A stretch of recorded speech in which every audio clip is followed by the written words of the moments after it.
Hi, everybody. Welcome back to Unapologetically Woman. This year, we're celebrating phenomenal women all across Kentucky who make no apologies for their perspectives or the impacts that they're making in the community. Today, we're celebrating Nieta Wigginton. Nieta is an educator and social entrepreneur who works at the intersection of business, education, community engagement, and the arts. Nieta is the founder of Whistle Work and Rounds of Applause. Unapologetically Woman, Nieta Wigginton, that's you. Welcome to the show. Thank you. It's so good to be here. Well, I'm so honored to be able to celebrate you as an unapologetic woman. So we're just going to jump right in. Tell us about Whistle Works. Whistle Work is a 501c3. It's an emerging nonprofit, and it's an opportunity to celebrate our young people. It has the wonderful pleasure of working with young people and the adults who nurture them. And I say adults who nurture them because it may be a family member, it may be a mentor, or someone else in the community. It utilizes the past, information we have about our past, and how we can move forward in the future. And it brings together history with the arts, humanities, and our understanding in a greater way. And so you are an artist. Yes, you consider yourself, talk to me about that. So my art form, the craft I have is primarily performing arts. I'm an actress, I do storytelling, and right now I'm a Kentucky Arts Council teaching artist, which means I have the opportunity to go into school systems and to work with teachers on how to incorporate the arts into the classroom curriculum. My art form is acting primarily, and I have had the joy of working with community theaters around Lexington. It's been a real blessing.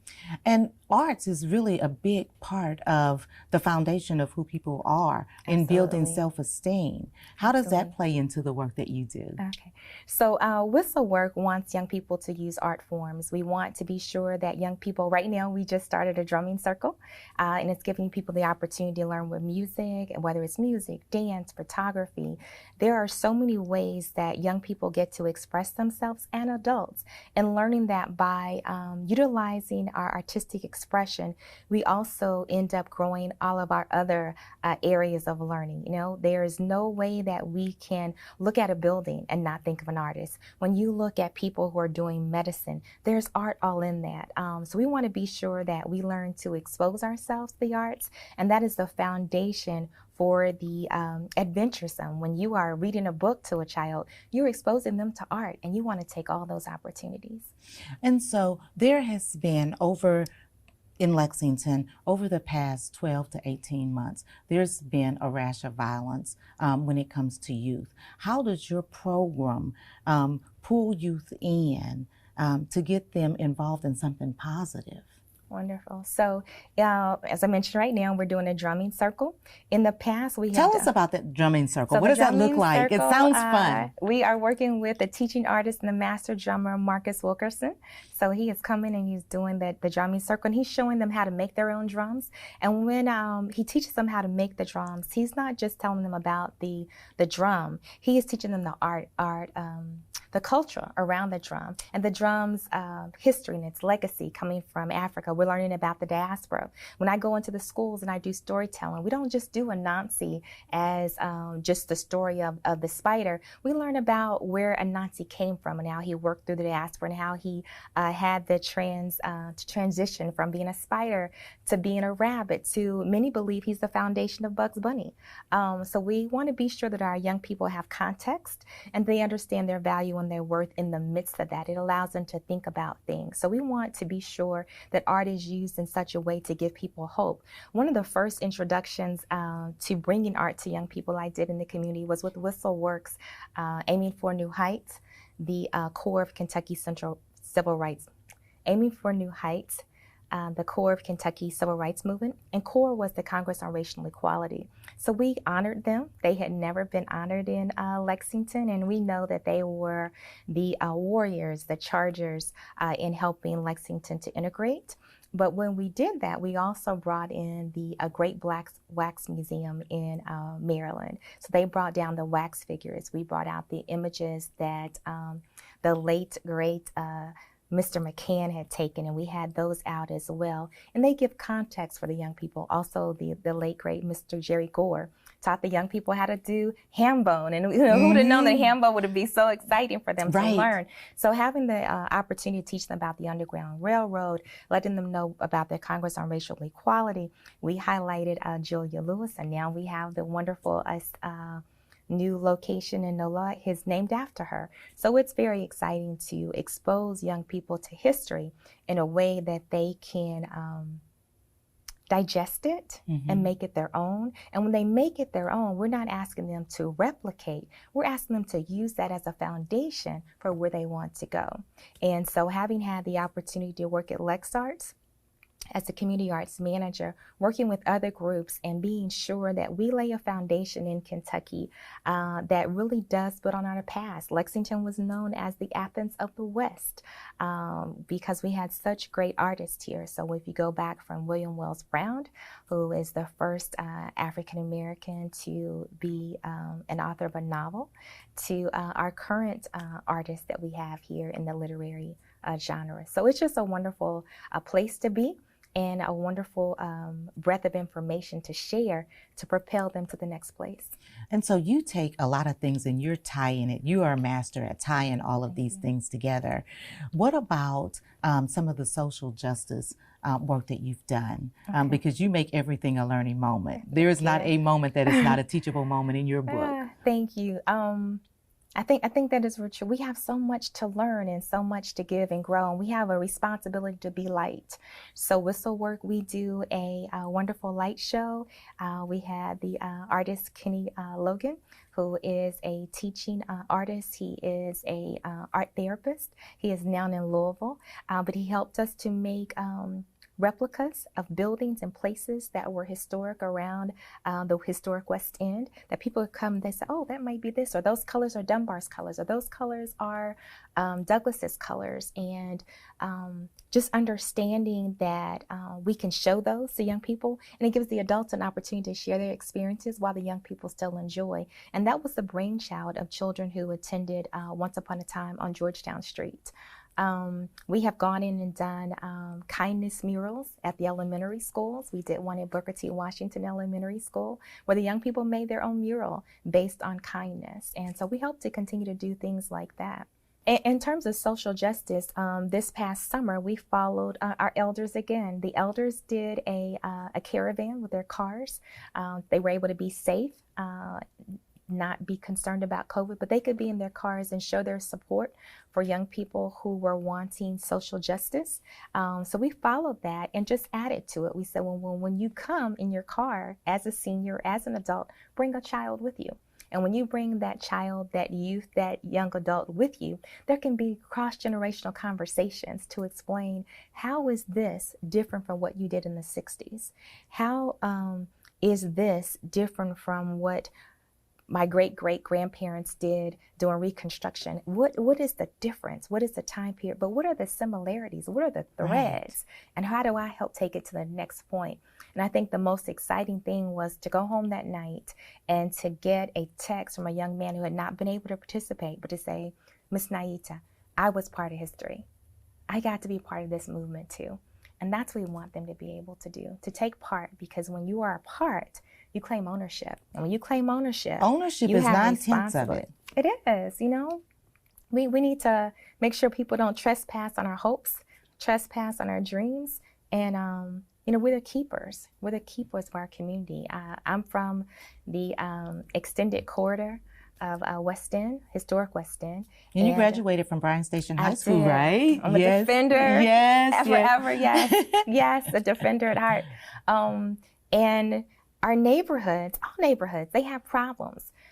But our community is an incubator of problem solvers, And so we want to teach our young people that, yes, problems are around. Now, set up space and solve them. That's right. Yeah. Okay, so you also do some other work. Talk to me about Rounds of Applause. So Rounds of Applause is an opportunity to do training. So I do professional development training for corporations, for businesses, for nonprofits, do a lot of work in education in schools. I've done it with different districts in the state of Kentucky and other locations.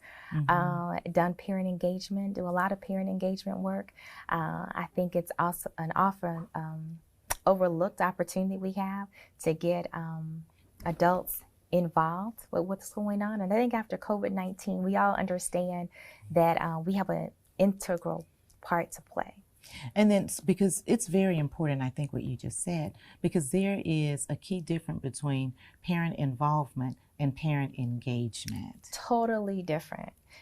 Parent engagement, there is some level of ownership on the part of the parents. So it's bringing your ideas, bringing your energy, bringing your experience, affirming where parents are, and making it a partnership in education. The parents are our first teachers, taking that extra time to read. My parents, they read to us, and it was great being able to read and to be excited about learning and know that we're all teachers. And I think everyone has felt that during COVID-19, that we all got a part to play in this teaching experience. Absolutely. And so, but you're always busy in doing so much. Talk to us about the work that you've done with the Kentucky Civil Rights Hall of Fame. Oh, I have such great love and respect for the organization, and I'm always thankful for Lisa Higgins-Hort for getting me involved and having the privilege of working with Joanna Hay and Mr. John Johnson, who was a part of that. The team that is currently at the Kentucky Human Rights Commission, Cynthia Fox and Mary Ann Taylor, were all a part of those activities. And what a joy and a privilege it was to do the oral histories. Many of the people that were inducted into the Civil Rights Hall of Fame, to hear their stories, to hear what sacrifices they made, and to understand that everyone has a different part to play, but you have a part.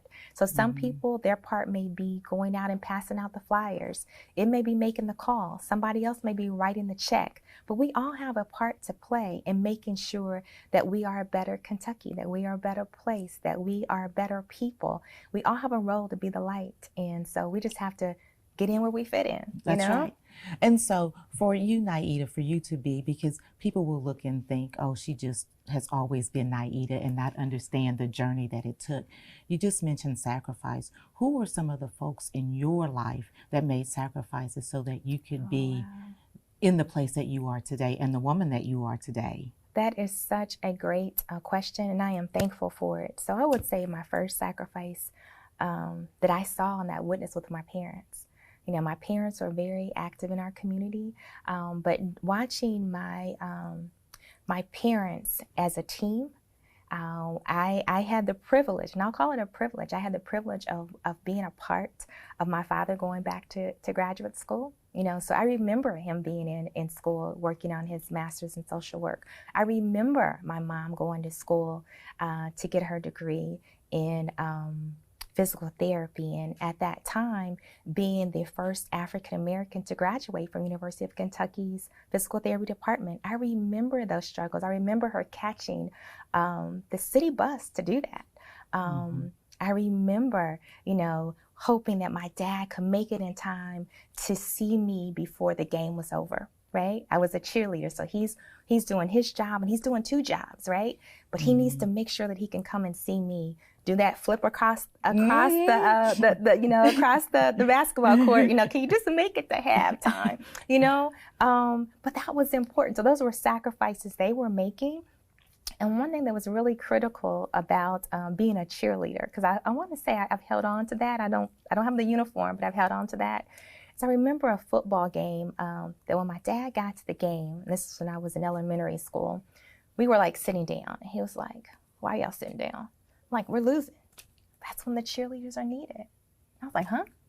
That's when we need you most. Get up there and cheer," And so right now when people feel like they're losing, that's when we need cheerleaders, And so having parents, my mom and my dad, who are so encouraging, and my mom still, is able to attend every activity that we're trying to do. She's trying to figure out how she can get in there to help, And so I am thankful for that. And we can look at our lineage in this community. Miss Bessie Jackson, who is Lexington's first white collar African-American worker, and what she still does in our community. I mean, she still rallies people together to support candidates. She still rallies people together to understand how housing works. I mean, she still rallies, and we have these examples to look to and to be encouraged by. And so I am thankful for that. And I think whether it's looking at a child who encourages us, and they have wonderful things to teach us too. Absolutely. And we don't need to miss out on what they're saying. So we have to bring them to the table. So I think we should never not bring them to the table. So one of the interesting things in talking to you that I've learned about you was you're a graduate of Howard University, yes, HBCU. Yes. You're also a member of Delta Sigma Theta, yes, so we share that commonality. And so one of the things, you were talking to me about an experience that you had with going to Ghana. Yeah. Tell me about that, and because you were able to do that because you were at Howard University and it was a part of the program. Yes, after I graduated from Howard University, I went to Ghana with a program called Operations Crossroads. And Operations Crossroads is a program that takes college students to different countries in West Africa. And I went to Ghana. Ghana, the concept of Crossroads is project work.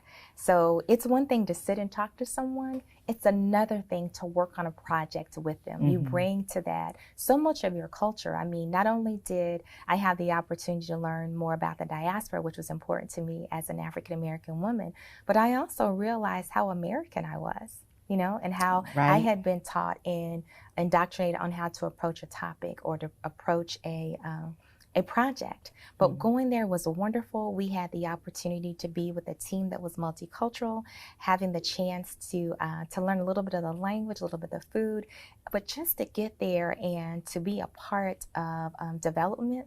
So wonderful experience. And I think any student, no matter what university they attend, should look for those international programs, an opportunity to do an exchange. Absolutely, absolutely. Because, you know, when you were talking about it, and when you talk about it, your eyes just light up.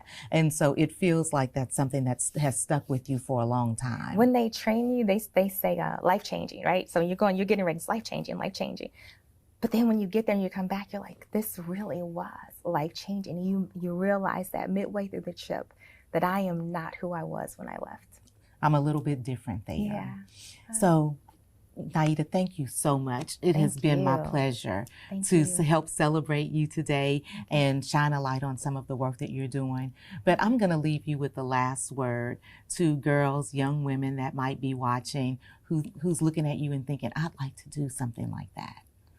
If you would like to do it, go for it. Try it. The dreams that you have, let your dreams come true. And that's, we say, make your dreams come true, but part of it is letting them come true too. You have to go ahead and accept that you have a gift and a talent. Acknowledge it, affirm it, give yourself permission to live it. Be the light.